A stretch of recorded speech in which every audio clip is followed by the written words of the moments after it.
Ladies and gentlemen, we are back for more racing here in F1 Total. This is Division 1 Season 15 and it's round 4 here in Netherlands at Zandvoort. I am BS Gabriel, your commentator as always. Qualifying is about to go underway and we will start tonight's qualifying with one heck of a track, a roller coaster of a track, just pure fun through every single corner. Lots of banking, which is the main characteristic of this track. You can see the elevation change both in height and in lateral banking as well. You can see just how much positive camber here at turn 3. 32 degrees of banking in here, which makes up for some great racing, I am sure. And also one particular thing about this track is, well, with all of this banking during the corners, you can actually try many different lines through the corner. To be fair, it's more of a thing in real life Formula 1. In the game, you're pretty much limited in terms of creativity you can take with lines because the grip is not the same and all that stuff. But again, if not in qualifying, in the race you do see some exciting overtaking maneuvers at pretty much every corner, so it's gonna be a very exciting race. Just as always, 12 drivers for tonight and they are all ready to try and challenge for pole here in Zandvoort. Jonathan in the V-Cab will be the first driver to start a lap here. Going around turn 1, already a lot of banking, but he stays on the inside, gets a good exit, and for a slight kink on the left, now turn 2 on the right, and immediately braking for turn 3.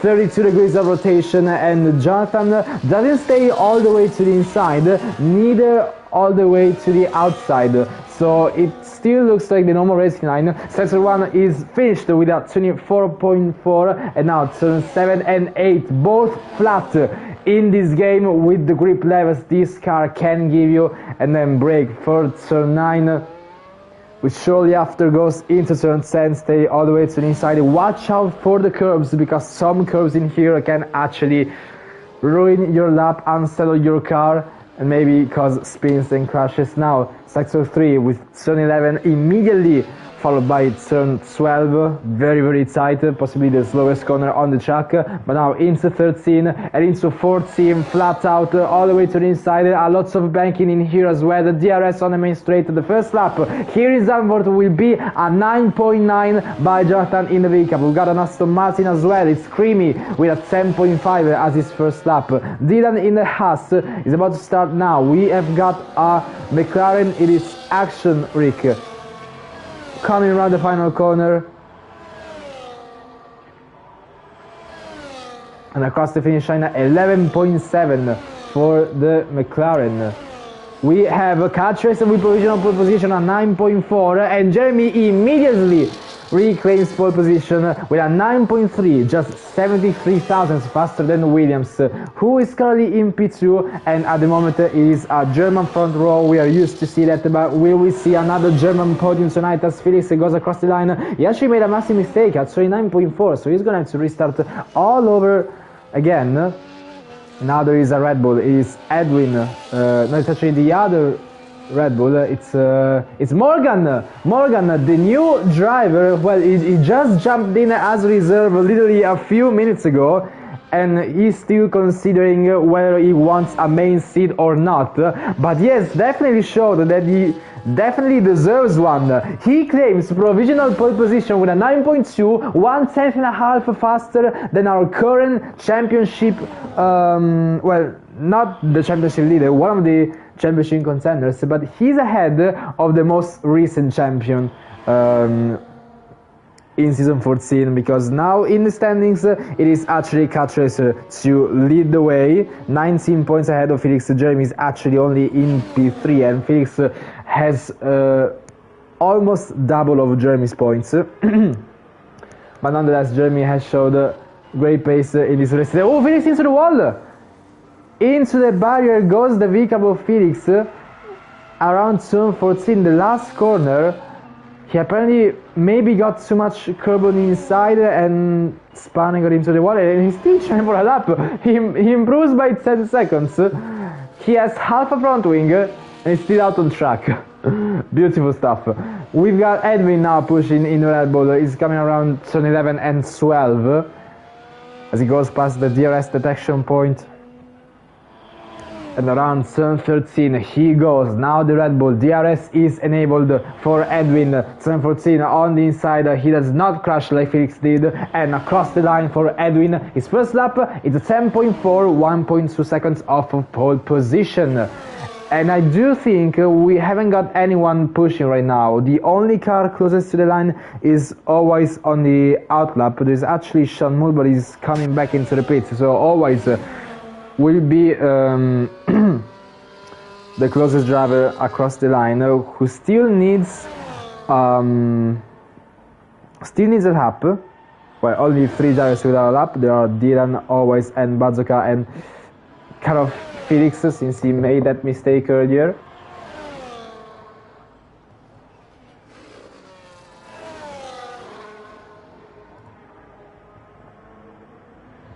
There you go, now we can see the McLaren around turn 3, and Always actually stays all the way to his side and widens out nicely on the exit of the corner to try and get that optimal line and speed, and it's at 24.8. It's not a bad sector 1, I have to say. Always has shown great pace and great form recently overall, both in qualifying and race, and is still keeping up decently with the Division 1 frontrunners. So let's see if he can pull off something similar tonight as well. For Sector 2, it's a 49.0. I do think the frontrunners went into the 48s after Sector 2. I am not sure. But the penultimate corner, now the last corner for the McLaren of Always. DRS is enabled on the main straight. Setup will play a huge part with its top speed, and it's P5, 10.4, 1.1 seconds off of pole, 5/10 off of Jonathan ahead in P4, and it's decent. It's leader of the midfield as of now. Probably that's gonna be his zone in qualifying. But it still does not exclude him from the fight for the podium. Although we have to say overtaking isn't exactly easy around this track. You have very technical corners where if you just try to go in side by side, you just make contact in less than a blink of an eye. You just have no time to react, and you're either into the wall or into the gravel.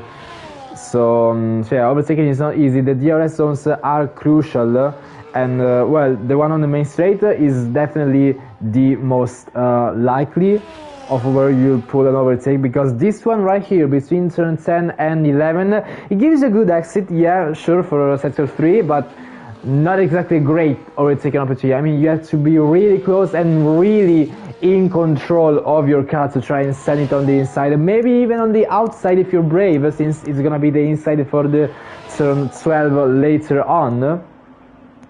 But again, it's a corner where you do need to be quite a professional to pull an overtake. Dylan is looking good right now, a P5 and just a 10th off of Jonathan, so he puts himself between Jonathan and Always, pretty much telling Always that his main target will be P6 as of now, unless he finds crazy improvement later on in the session, and there is still time to do that. 8 minutes and a half, we are done with the first 50% of this qualifying session, and at the moment Bazooka still hasn't a lap set, but he's around turn 12. The Ferrari is gonna start very soon.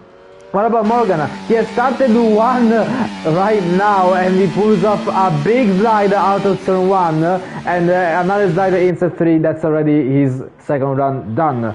Jeremy is about to finish his second run, improving by 2/10 after sector 2. It could be good enough for provisional pole position. Once again, improves by 3/10, 1/10 and a half almost 127 thousandths to be exact, ahead of Morgan, and Jeremy reclaims P1 back again. Dylan has crashed on the main straight. We got a pickup on the line, let's see. Oh, Dylan crashed into the pit lane. In the meanwhile, Felix improves up into P3 and he's only 3 thousandths behind Morgan. But Dylan, he crashed into the pit lane.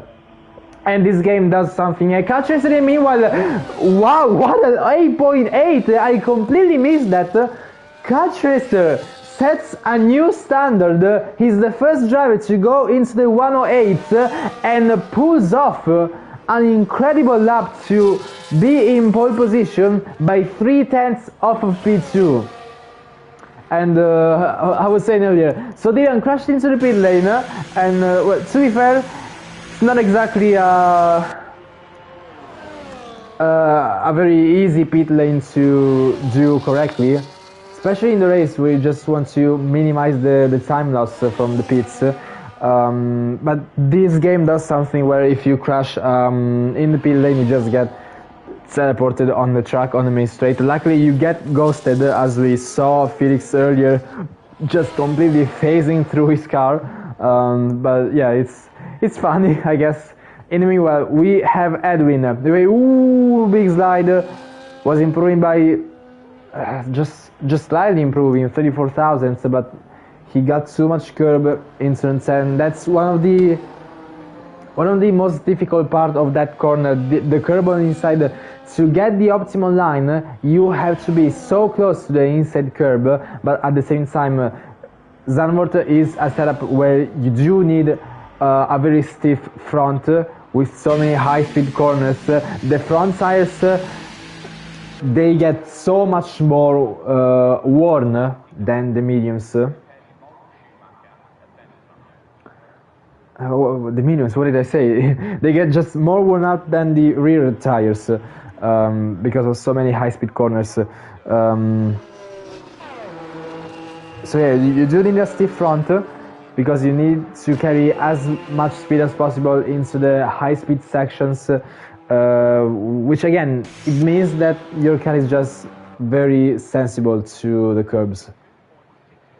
But as of now, the only sight we have is the Williams mechanics bringing Sean Moll back into the pits.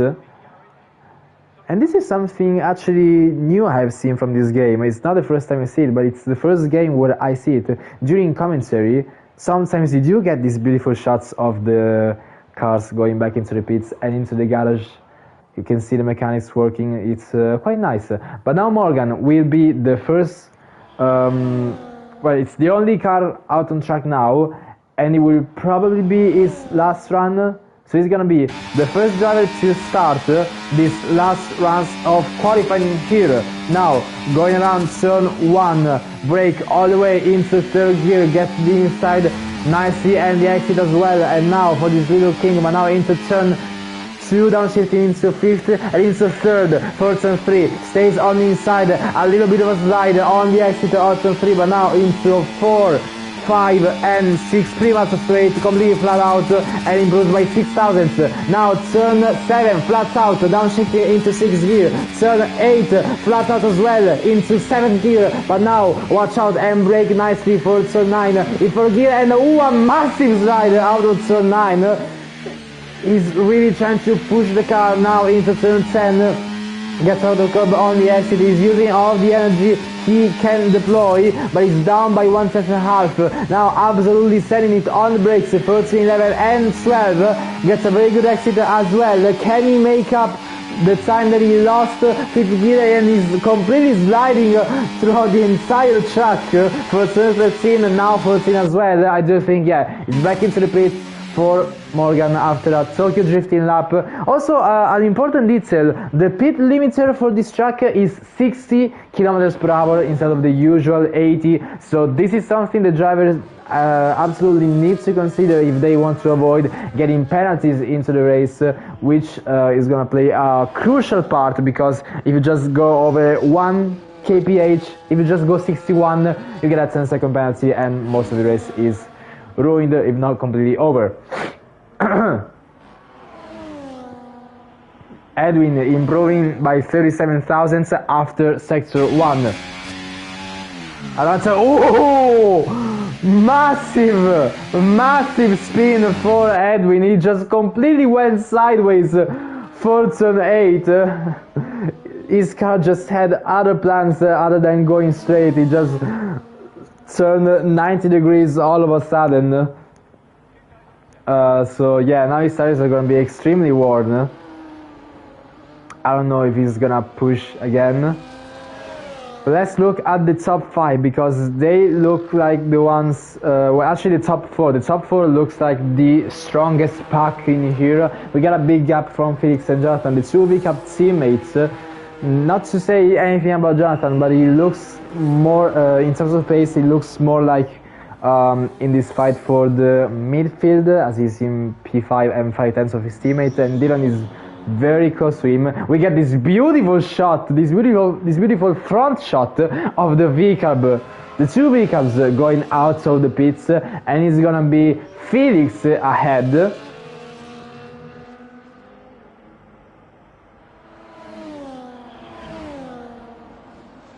But now we see Jeremy around turn 1 and setting it for turn 2, stays in 5th gear, breaks into 3rd. He goes slightly wider than the other cars for turn 3, but gets a good exit into this little straight of turn 4, 5 and 6. After turn 1 improves by a 10th and 26 thousandths. Now flat out into turn 7 in 7th gear. Turn 8 is gonna be flat out, almost flat out, but still in 7th gear now, breaks into 4th for turn number 9 and into 10. He carries a lot of speed. He's very much in control of the car. 4th gear on the exit and now uses the energy. The DRS improves. He actually lost some time. 96 thousandths of improvement for turn 12 now for Jeremy. He gets a very light slipstream from the VCAP there, and now 5th gear for turn 13 and into turn 14 he goes now. DRS, ERS stays on inside the banking for Jeremy on the main straight. He's gonna be an 8.9, improves by 2/10, but not enough for pole position.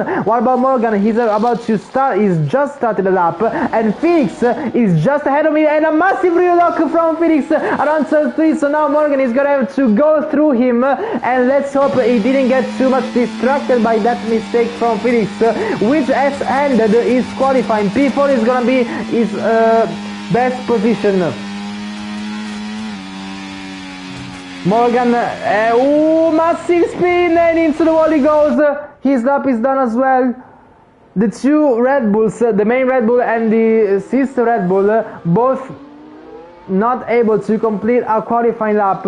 Jeremy didn't improve enough. Catch Racer into the pits. He didn't even try to improve that pole position time. Unless Jonathan or anyone else can find a lot of improvement, Catch Racer will be your pole sitter for tonight. Jonathan is improving by 2/10. No, never mind, he's down by 6 seconds. We got Bazooka on the line, just 19 thousandths of a second slower. Well, I doubt Action Rick will be able to put a challenge, but we'll comment in his lap anyway as he goes around turn 11 and improves by 3/10. Well, he needs to improve by 1.5 seconds if he wants to put himself ahead of Edwin instead of starting last. Yeah, but we can see Action Rick going very cautious on every corner he takes, and the McLaren across the line. 11.1, improves by half a second, but it's still pits dead last for the McLaren. But Catch Racer with a beautiful lap, he kept his cool, didn't even need to go out on track and improve that. He takes pole position here in Zandvoort, and Jeremy secures a spot in the front row, improving his lap, but not enough for that infamous P1. Morgan, a great debut for him in the league as he claims P3 in qualifying and puts himself ahead of Felix, one of the championship contenders, by just 3 thousandths of a second. He will be very happy with that. Felix won't be happy with that mistake he made, rear locking into turn 3. His lap was done, and it's P4 for the German VCAP driver. The Irish VCAP driver in P5, 5/10 of his teammate, and Dylan with a 5 position penalty. I don't know what happened there, but Dylan, in terms of pace, he's in P6, Batsuk in P7, always P8, Shamul in P9, Creamy in P10, Edwin P11, Actionic P12, but Creamy will start in P12 and Dylan will start in P11. I'm not sure how did they get a penalty. I didn't even see the announcement of the penalty. I don't know. But anyway, these are the qualifying results and we are about to go racing here in Zandvoort, and I wouldn't exclude rain. Maybe? No, no rain. Very, very sunny, very clear sky. Well, I mean, Zandvoort, to be fair, it is a track with not exactly a low chance of rain. We definitely seen that happening. But if it stays like this, all dry, with the sky being as clear as ever, it's definitely one less problem for the drivers.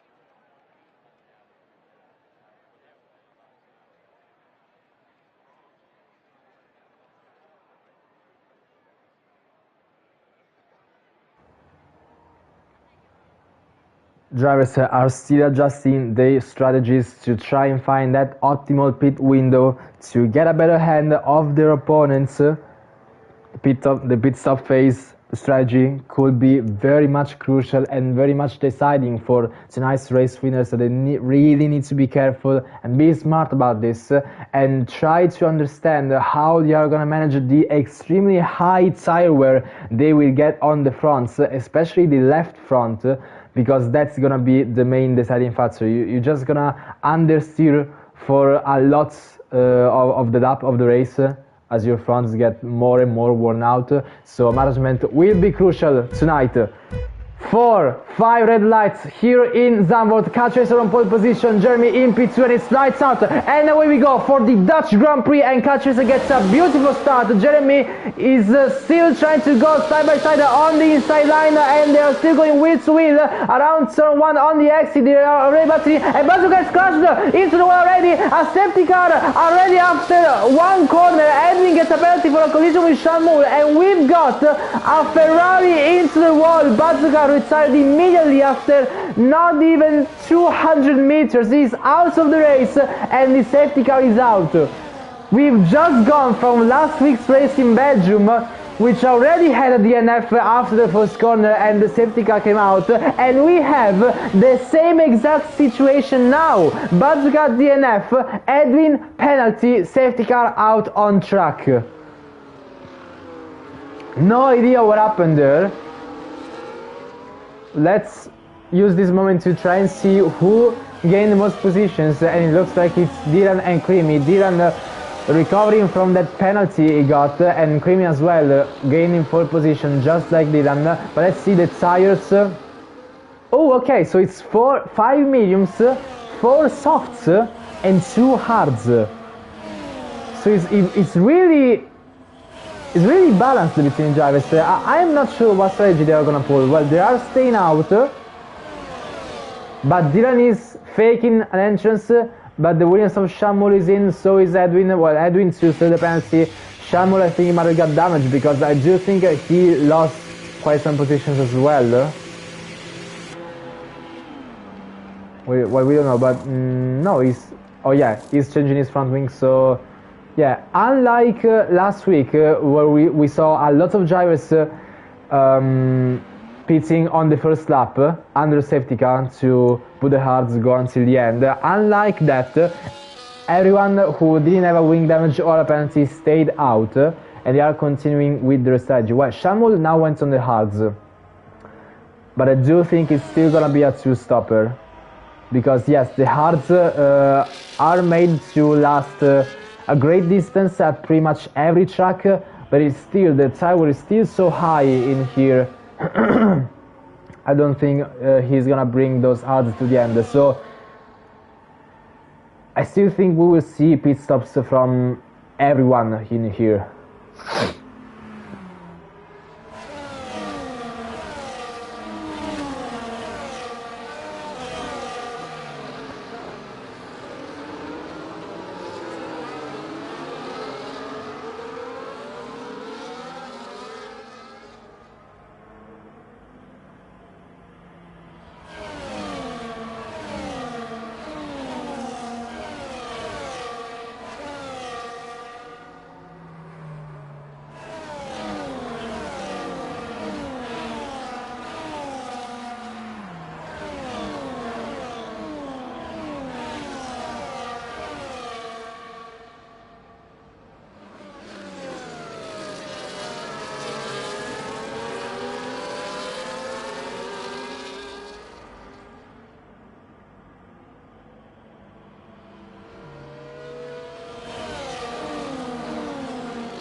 Edwin is into the pits, I missed that. Edwin is back into the pits and he's going for the softs. Not sure what strategy he's putting.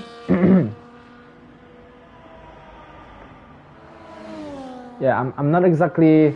I'm not precisely informed on the tire as the drivers are. I still haven't studied the tires for this track, so I don't exactly know what strategy they can think of. But Edwin on the softs, so well, he's effectively on the freshest softs. He has the fastest tires out of everyone now. So, oh, but safety car is in this lap. Edwin is nowhere near the pack, and we have already the safety car in this lap announcement. Well, he will definitely catch up, but that looked weird. Let's see if he can make it. Around turn 11, 12, hurry up, Edwin. Jeremy is gonna start anytime soon. The safety car goes back into the pits. Edwin has caught up to the pack and is gonna have to react very quickly. But now Jeremy is going to lead this restart, weaving across the last corner. Still trying to catch Morgan just behind, off guard. He's still waiting on the straight, and he has gone now just on the exit of the corner. The race has been restarted and Jeremy pulls off with a decent restart, so does Morgan, but Jonathan definitely had a much better restart than Catracer had. It's 2 tenths between the V-Carb and the Williams, but this car looks like going into a single train as of now. Aksharik already losing DRS from the cars ahead, and Shamul on the hards, so he's losing a lot of time. Edwin putting off a move around the outside, but he has to back out, and he almost went into the grass. It would have been a massive crash on the straight there, but he almost went for a move, so now he just needs to sit behind Creamy and overtake him later on. But as yellow flags, it's Aksharik spinning. Aksharik sideways after turn 7, but now Edwin is still trying to attack, to try and find a way around of Creamy to get that P8. He has the fresher softs, so he cannot lose too much time, and look at just how much he's gaining on the brake, and he looks to the inside but does not fit his car in there. But we do have this DRS train all the way, and Morgan has crashed! Morgan into the wall as well, and another safety car! Morgan into the wall on the left-hand side of turn 13, and after lap 4, safety car is already out, and Jonathan, Felix, Dylan and Creamy, they are staying out. I am not sure if they missed the pit lane entry, but Car Tracer, Jeremy, always in Edwin with a last second call to go into the pits and fit the hard tires, mediums for Edwin actually. The latest possible call they could have done, they have taken it, and I'm not sure if this sub 5 in here actually missed the pit lane or they decided to stay out. I don't know. But either way, they are not exactly in a great spot. Because if they don't want to pit, they have more tire wear. If they want pit, they will drop down behind everyone else. So, yeah, absolutely horrible timing for that safety car. That's what happens when you have a crash at the penultimate corner. So, Morgan, who looked very solid in qualifying, just caught himself. Well, I don't know if it was contact or a mistake. I didn't see that. But yeah, his qualifying promises didn't exactly hold up for the race.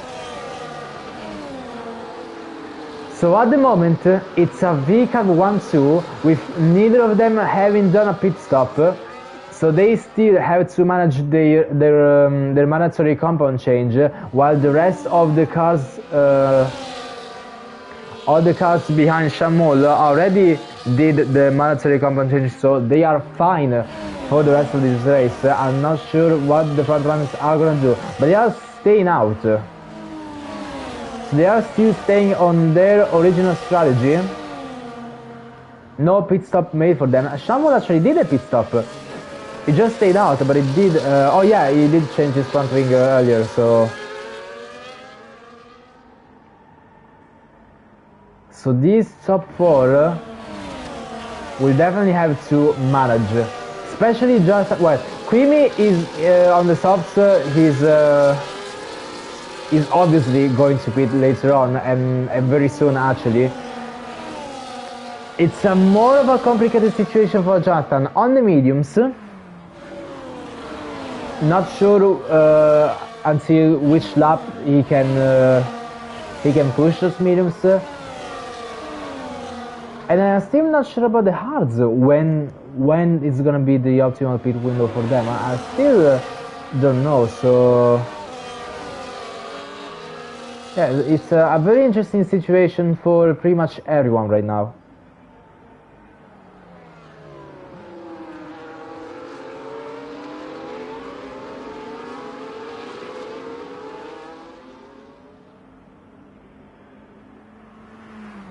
But safety car in this lap already. So just like exactly like last week, a safety car after turn 1, and then immediately on the restart lap. So we are still resuming on lap 7. We did lose like 4 to 5 laps in Belgium. Here we lost 6. So lap 7 will be the one where we resume racing. It's gonna be Jonathan on the medium tires. He should have an advantage over his teammate. He will be the one to restart the racing here. Still weaving across the final corner. Still in first gear. And goes for a very late restart, but he has... Well, Felix has reacted very well, so the two vehicles are very close together, but they are going 3 wide into turn 1, the Aston Martin, the Mercedes and the Williams. Creamy on the soft, he goes around the outside and into the grass, almost overtaking Dylan, but now he gets re-overtaken by Jeremy. They are still banging wheels around turn 3, but Creamy has the softs, so he should have the better grip, but he actually has to slide out of turn 3, so now he's in P5 and losing a little bit of time from the cars ahead. Jeremy extremely close to Dylan. He has the faster tires, so he needs to overtake him as soon as possible to avoid losing time. But the dirty air, look at that, it is so strong around 7 and 8, massive loss of downforce on the cars, so not exactly a lot of time you can gain through the corners because of so much dirty air you have from the cars ahead. But Creamy is still trying to attack Jeremy to try and find a gap. He's absolutely pushing the car to the limit on those softs, and Jeremy has a much better exit than Dylan out of turn 12, so he's now back into the podium places and can finally try to attack Felix and Jonathan on the faster, the fresher hards. Now starting lap 8, Creamy has a look up on the inside of Dylan into turn 1, and the grip from the softs is just unmatched from Dylan as he now claims P4, and DRS is enabled for every one of these cars except from Aksharik, who is 3.3 seconds behind his teammate out of the DRS train. Now Dylan getting attacked by Car Chaser. He goes for a very easy move. Car Chaser up to P5, 8 tenths behind Creamy. Creamy 1.5 tenths behind Jeremy. He's not losing so much time despite the dirty air because he still has the softs. Went a little bit deep into turn 9. Let's see if he can keep enough momentum into turn 10. But Jeremy looks like the fastest car on track at the moment. He's gaining so much time on Felix and Jonathan. Let's see if the two vehicles are maybe gonna do some team play to try and fend off Jeremy behind. Let's see. But I do think the main fight we will see is gonna be between Felix and Jeremy. The last two championship contenders from last season are gonna give it absolutely everything once again on this main straight, but Felix has the DRS from his teammate and gets past before turn 1, so now this leaves Jeremy with more work to do to try and overtake the vehicle ahead. Now let's see if Jonathan actually tries to slow down Jeremy. It might be an effective strategy if Felix wants to bring this win home. Let's see if Jonathan is gonna make things easier for his teammate in here. Around turn 7 they go, and around turn 8. And it looks like Jeremy is absolutely sending it inside, but locking up and almost causing massive contact. And Felix playing the arrest games with his teammate so that he will open his rear wing after turn 10, but he does not overtake his teammate. But Jeremy and Felix are going side by side. Felix on the inside, Jeremy on the outside, now Jeremy on the inside. They are still going wheel to wheel at turn 10, and this contact, Jeremy gets almost spun round. He just gets slowed down a bit, but now he's in P4. He needs to overtake Creamy once again, and he's risking to lose the arrest from the cars ahead and to be attacked by the cars behind as well. Car Chaser is using all the slipstream. Edwin gets past the Car Chaser, sends it on the inside, changing the line at the last possible moment. Edwin riding the curb, Dylan and Car Chaser going wheel to wheel, but Car Chaser stays ahead. Creamy and Jeremy still battling for this podium position, and Kart is looking for a gap on the inside. Dylan is defending this P6 from Edwin. This DRS train is fighting from start to finish. Absolutely everyone is standing it in every single corner. Only the two McLarens are missing out from this DRS train. But let's see, feeling naturally Creamy on the inside of Jeremy.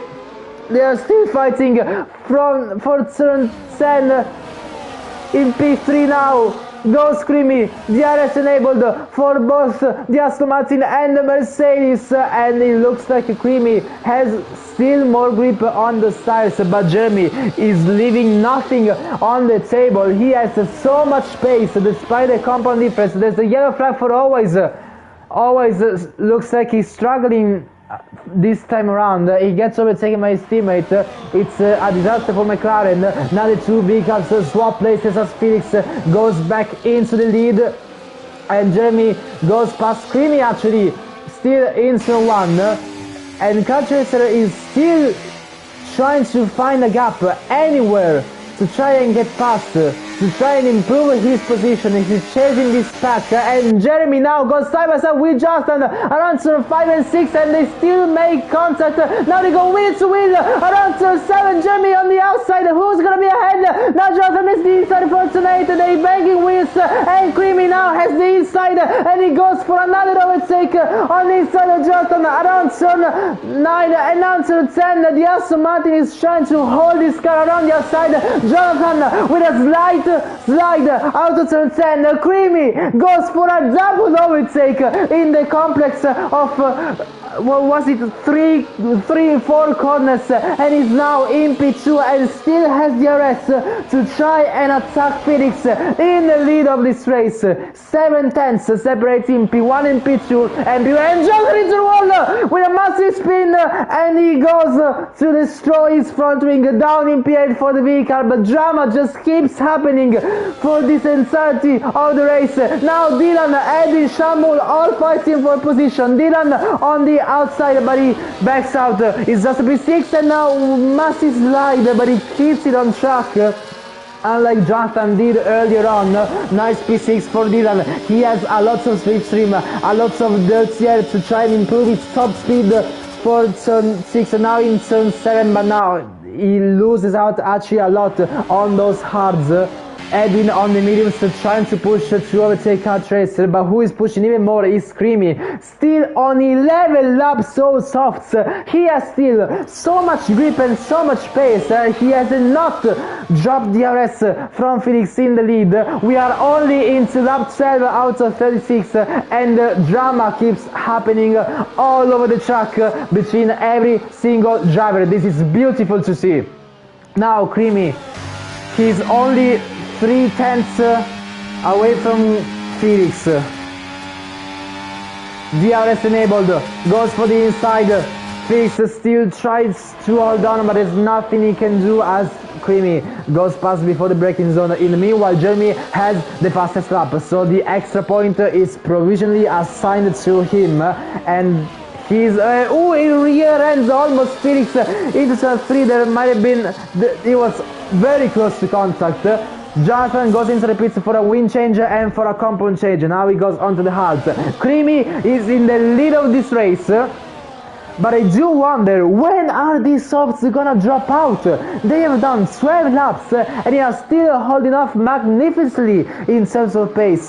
Felix still has to work an actual overtake to try and get past. So it's very interesting to see how far these drivers are pushing their tires. They are going to the absolute limit of grip. Now it looks like that the closest fight is in this top 4.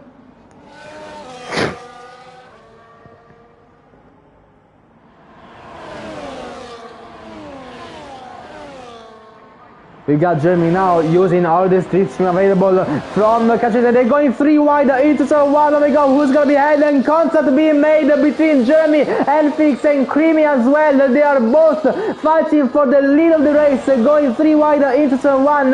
We're gonna do it something. Creamy actually has wing damage. Creamy is missing his right end plate, and it's gonna be massive for him because now he's gonna lose a lot of pace and a lot of grip. But now Jeremy makes the move for the lead of the race, and Felix in P2, and look at that, Creamy is losing so much downforce, so much speed through his corners. He's gonna have to pit this lap absolutely, because otherwise he will keep losing time. And Catrese is already going for a move around the outside. Does he look for a switchback? No, he tries just to keep the momentum, keep it consistent. But Edwin has now showed up in this fight. He didn't lose the DRS, but he showed up just now, being 2 tenths behind Catrese. Those minions probably playing their part, but at this rate I have no idea at what stage all of these tires are gonna drop out in terms of pace. I absolutely don't know what's gonna happen. Creamy does not go into the pits. He's still trying to fend Catrese, but he goes very easily for that P3. So the Aston Martin trying to go on the defensive approach, but doesn't exactly pull it off. And ooh, another slide, another oversteer into turn 3, and has lost in some time. Now Kart, he's just behind Felix. He has used some energy to try and be behind the vehicle. Both Felix and Carter are losing quite a lot of downforce because of the dirty air. I mean, the effect is just so visible around turn 7 and 8. That's where they suffer the most, and it definitely shows. But it's still a massive DRS train from P1 all the way down to P7. Overtakes could happen left and right, and they've been happening left and right. It is great to see. Only on lap 15, so it's gonna be lap 16 soon. Still 21 laps to go here in Zandvoort. Creamy finally goes back into the pits. The loss of downforce is just too much for him. Now it's just a matter of mediums or hards. He goes for mediums and doesn't change the front wing. Interesting strategy for Creamy. Let's see where is gonna come out. Behind the 2 McLarens, I think. Yes, behind both McLarens, so the Aston Martin in P9. But we've got the first car losing DRS. No, Catrese and Felix going wheel to wheel around turn 7, but Felix maintains that P2, but going side by side into 7 is not something you will do very calmly. You will actually be very scared to have a car alongside you around that corner. Edwin almost lost DRS to Kart, but that battle in third to 7, he's very thankful Kart tried to pull a move there, because he has made sure that he's still into DRS range. But now with Creamy pitting, it's only 6 cars in this DRS train. Everyone on hards apart from Edwin and Creamy, who just pitted on mediums.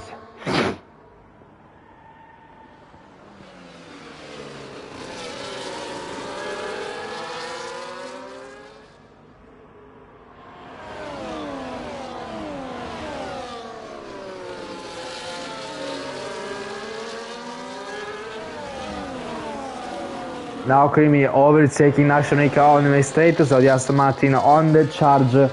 Well, he is effectively pulling a massive undercut on all of the drivers ahead, because he needs to keep a good pace so that he can get the jump. He can jump them when they eventually go into the pits and come back out on track. So, Kart with a massive snap oversteer around turn 10, still getting on track, but look at that, he's almost out of the RS, 8 tenths, so he needs to really push for these last corners, but Felix is gonna have to push even more because he's now gonna open the RS, open his rear wing, tucks in behind Jeremy, goes on the right hand side of the straight and gets past very easily. So now is Felix back in P1 and it's an exciting fight for the podium. Felix, Jeremy and Kart.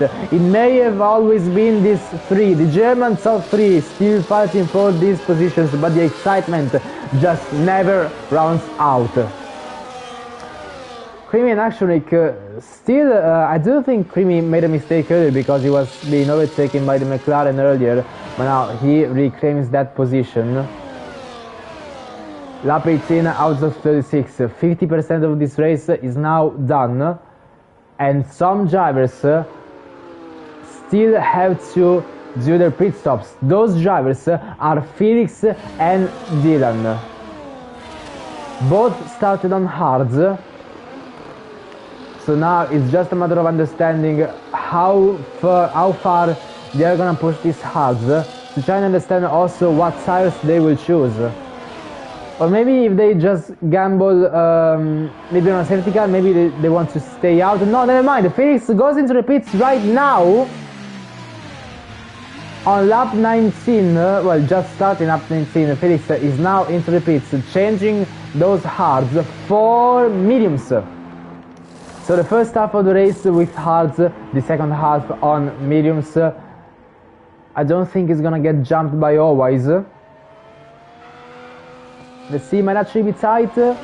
No, Felix stays ahead very nicely. And we have Jonathan spinning. Jonathan around, and we have a front wing. Exit of turn 12.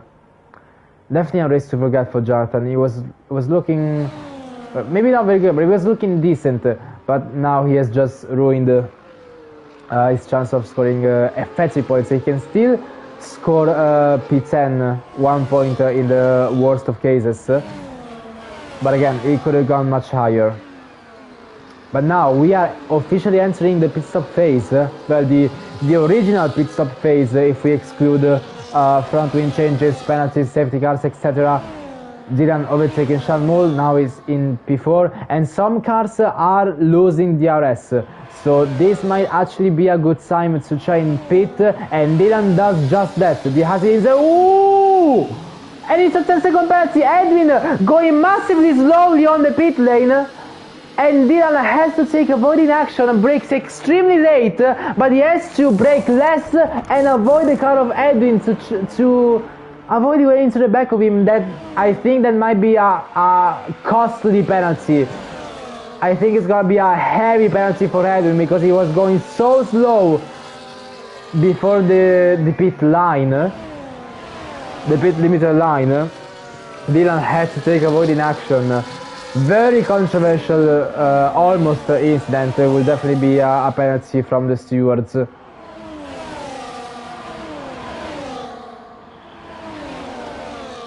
Now Creamy fights in the other McLaren of Always. He has significantly faster tires and is still trying to make something work to recover from distance, some distance from the cars ahead.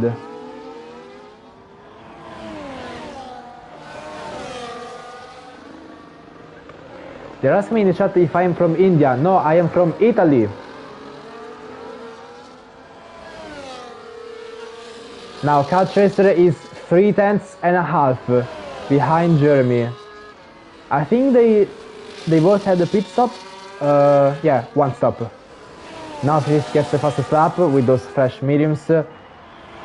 Creamy overtaking Always as well, and Dylan overtaking Edwin.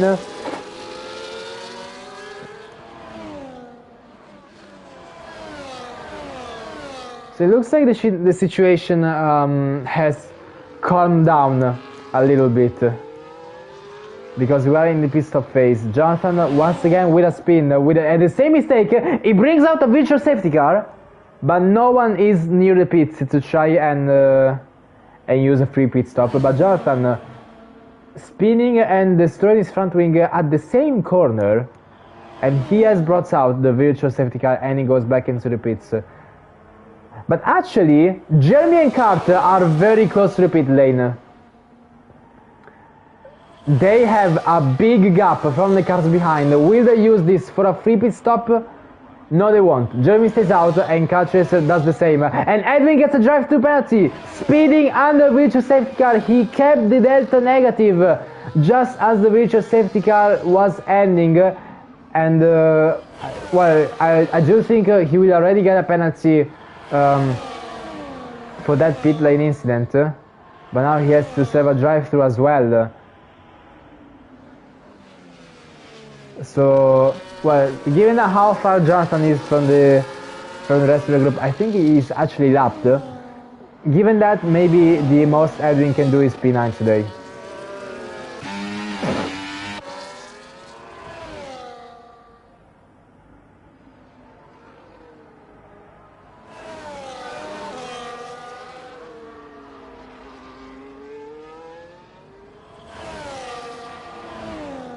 So now the closest fight is between Dylan and Edwin. 3 times and a half, bottom mediums.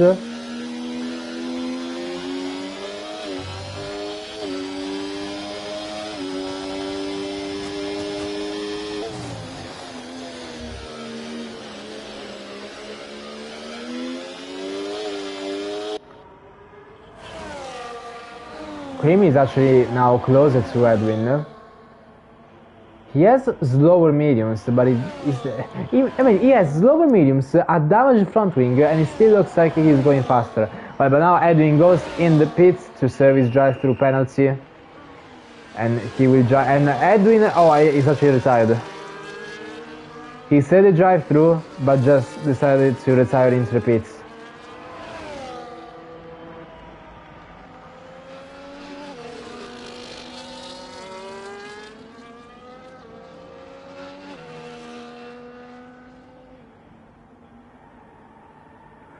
So now it's Jeremy defending the lead on lap 23 out of 36. At the moment it looks like the main contender for the win are Jeremy and Kart Racer, but let's remember they have very, very worn hards. They haven't made the pit stop, but I still don't know if the strategy will be to go to the end on those hards. Because if that's the case, Felix, well, he has fresh mediums. He has fresh mediums, but he still needs to recover 10.6 seconds. I'm not ignoring you, mate. I just answered that I am from Italy. Just answering to the YouTube chat.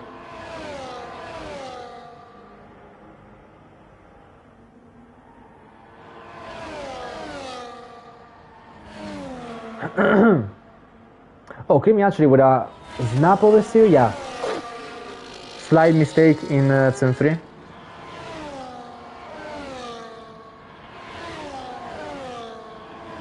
So not really much happening right now. I mean, it's Catches chasing Jeremy with DRS. But the main thing now in this race is understanding their strategy. Try and look at what they can pull off, because Felix is gaining. He's gaining significantly every single lap. He is just so much faster. So he still has a chance of overtaking him on track and actually winning this race. But actually, since now Felix has gained so much, Jeremy Kart and Sean Moore, if they pit now, they just already lost so much time by staying out on those hards. So I do think it's too late to try an extra pit stop. But again, the tire wear is so high, 20 laps old. It's gonna be 30 laps old. And a puncture, I won't be surprised if I see a puncture, to be honest.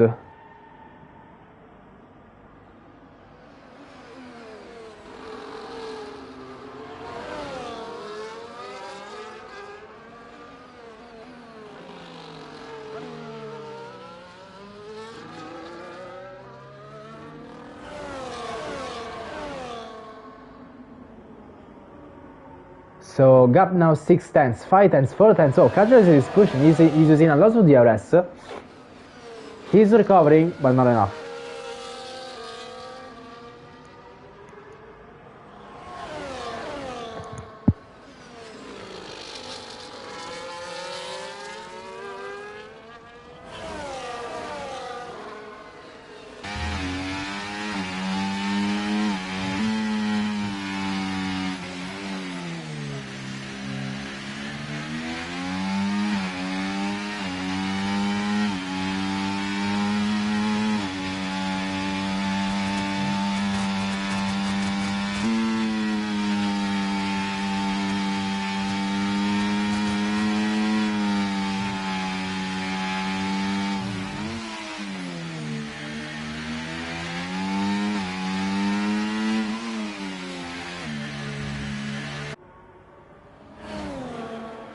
We can see Felix absolutely pushing right now. I think he's getting, I'm not joking, I think he might be getting a second per lap. He's just so much faster on those mediums. I think we can actually see the race director. Let's see the lap times. So, Felix, right now on the mediums, he's traveling, he's going on a, well, let's see, 11.8, 0.7, 0.7, and then he gets a massive increase in lap time, 12.5 and 12.4. So 11.7 and 12.4 pretty much. Let's see now Jeremy, because on the hards he's pulling a 13.3, 13.0, 12.9, 13.1. He's in the 13s. Felix in the 11th, in the 12th. Yeah, I mean, he's getting between 6 tenths to a second per lap. That's just the massive tire advantage he has at the moment. It was 6 seconds the lap earlier, now it's 5 seconds. He will definitely catch them up. Oh, now Kat and Jeremy swapping positions on the main straight as Kat gets the lead, but Jeremy attacks him right back. He reclaims P1 immediately after turn 1. So yeah, still the Mercedes in the lead and the Williams trying, well, not to attack but just stay behind. But he's gonna have to pull a crazy masterclass in defending once Felix comes close.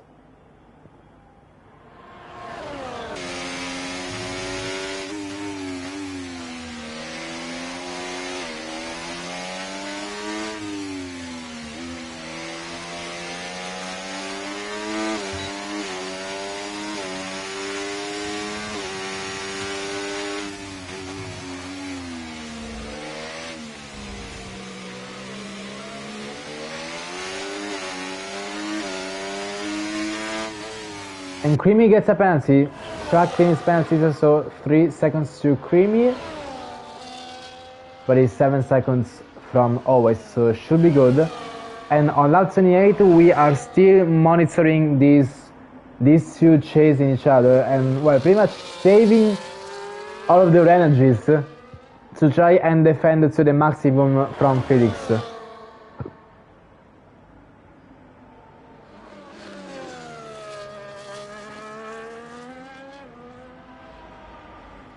But actually, Felix, he's actually 3.8 seconds. I was saying, Felix, he's 3.8 seconds behind Sean Mull.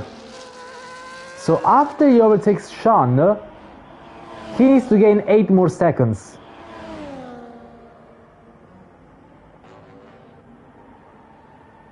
That's an even bigger distance. I mean, let's look at the leader. It's 12 seconds. Ooh.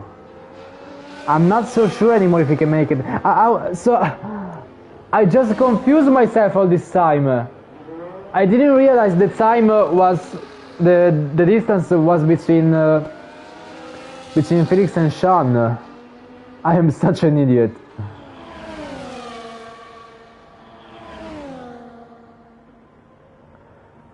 So well, yeah, he is gaining a second per lap, but now that he's seen the actual gap, it looks more difficult than I thought it was. So now entering lap 30.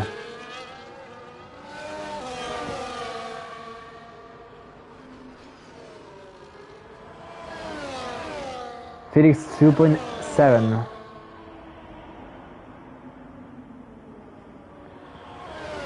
Unless a massive mistake happens from these two, Felix is not gonna catch them.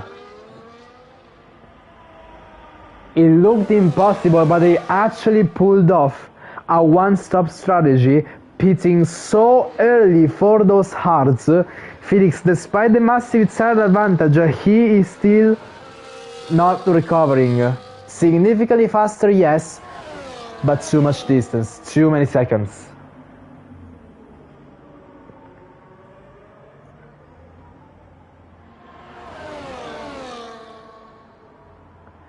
Now in lap 31, 6 laps left. 2 tenths between Jeremy and Kurt. Not attacking, not defending, they're just going on their own, along their own way,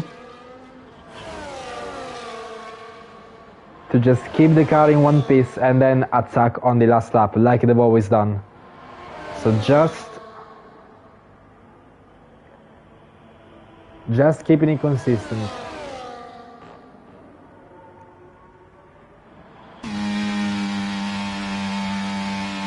And now we can see Felix, who is about not only to overtake Sean Moore, but also about to lap his teammate. Is Jonathan an AI? He's not an AI. He's actually lapped and actually fighting on track to overtake Sean, to unlap himself, and he's gonna get lapped by his teammate. Such hilarious.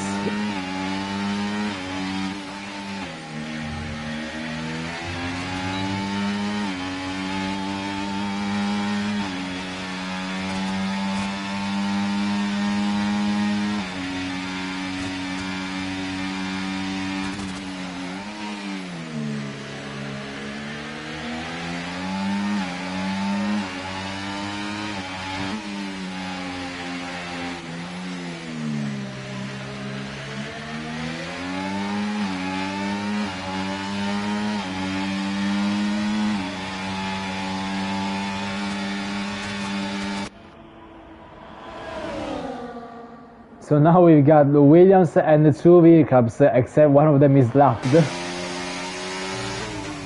And he's still trying to lap himself well, because he has a clear road ahead of him. He's ghosting when he's lapped, so yeah, but this brings out a huge visibility issue for Felix. Oh, but now Jonathan gets out of the way to improve the visibility of Sean ahead. But yeah, at this stage, Felix absolutely won't be able to catch Kurt and Jeremy, so just gonna be a P3 for him, as Sean is gonna have to defend on 30 laps sold hard against 13 laps sold mediums, so definitely not a chance. Felix goes past on the right hand side, DRS just before the braking, and very cleanly, very standard in turn 1. So now we are just waiting for these two to finish the final laps so that we can see a fight for the win. We will go on board with Kurt Tracer, on board with Williams.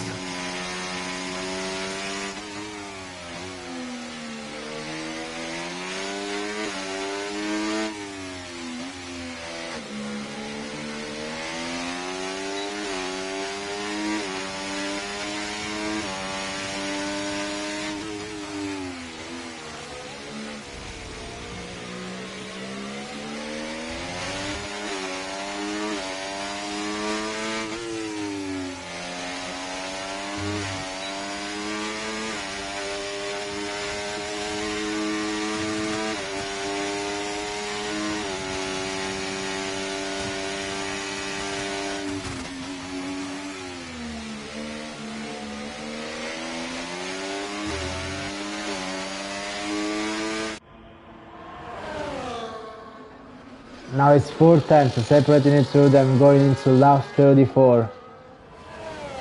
Still chasing. Still saving all of the energy they can master.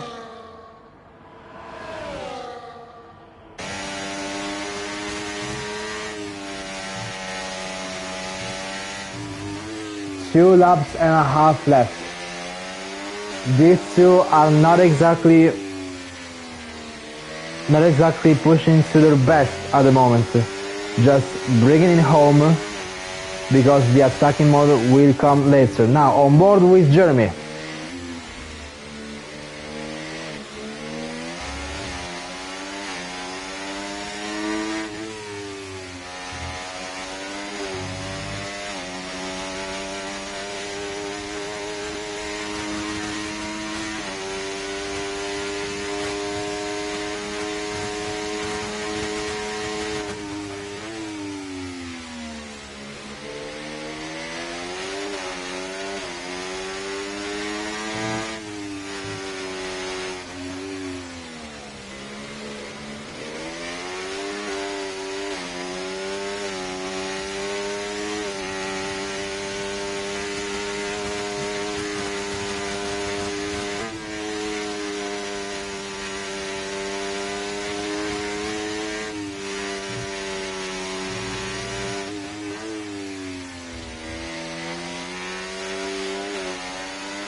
And we are about to enter the last lap, and Jeremy, now it looks like he has improved his pace a little bit, because now it's 7 tenths between Jeremy and Car fighting for the win of this race as we enter the last lap of this Dutch Grand Prix. And Jeremy, he's definitely pushing his car to the limit now, because he has extended his gap to stop Kart Racer from using the RS and overtake him on the main straight, and he has done that brilliantly, because now they are absolutely fighting, giving it everything to try and overtake each other.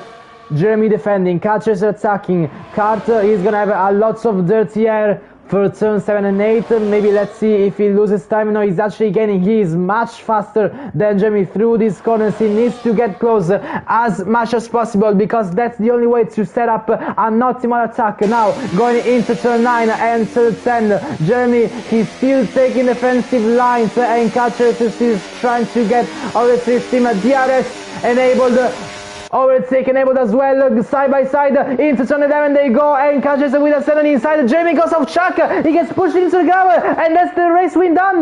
That's the move down for the win. Kart Racer has overtaken Jeremy on the inside of turn 11. There might have been some contact.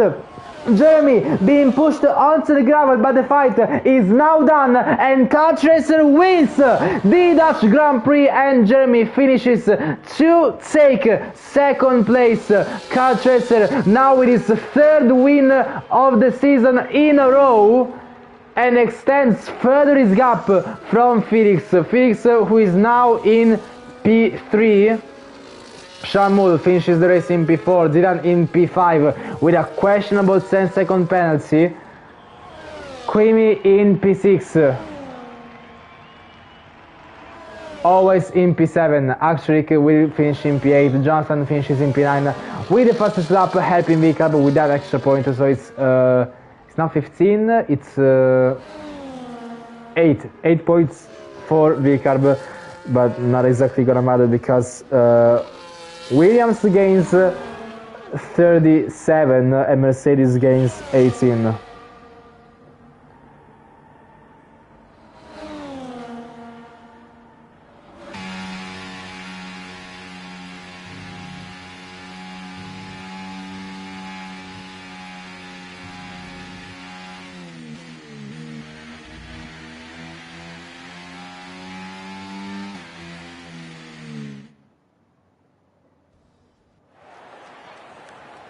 And there we go, for the podium celebrations here in Zandvoort. It's the classic, the usual German top 3, the podium we are always used to see, but like every week we have no idea which one of these 3 is gonna stay on each step of the podium. We don't know who is gonna finish where, and that's what creates the excitement here in Division 1. But this time around, for the 3rd time this season, is Car Chaser on the top step, but Jeremy will take P2 and Felix only a P3 to get 15 points, 18 points for VCAB with the help of his teammates. So there we go, Car Chaser with yet another win, Jeremy, Felix, the usual Germans, completing the podium, and Shamul again in P4 with those important 12 points for Williams, helping his teammate Dylan with a very solid P5 recovering from his grid penalty. Creamy finishes in P6 after starting in last in P12. Always starting in 7th, stays in 7th. Akshrik starting outside of the points and gaining points. P8 for Akshrik. Jonathan in P9 and Edwin retired, but he still gets 1.4 P10 despite the DNF. So there we go.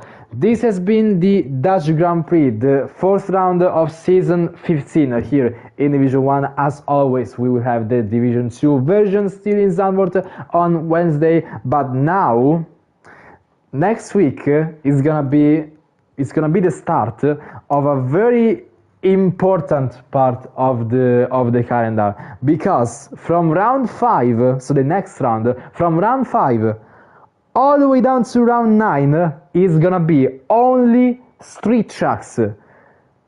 It's gonna be Singapore, Jeddah, Las Vegas, Baku, Monaco, and then we will go back to the normal tracks, Mexico, Imola and Brazil, the last 3 of the calendar. But it's gonna be an extremely important phase starting from next week onwards for the Singapore Grand Prix in Division 1. So I will see you back next Saturday for Singapore, but I still expect you to tune in into the channel for the Zandvoort race, usual time on Wednesday in Division 2. Until then, have a good rest of the week, and we will see you again for more racing action. This is F1 Central, Division 1 and Division 2.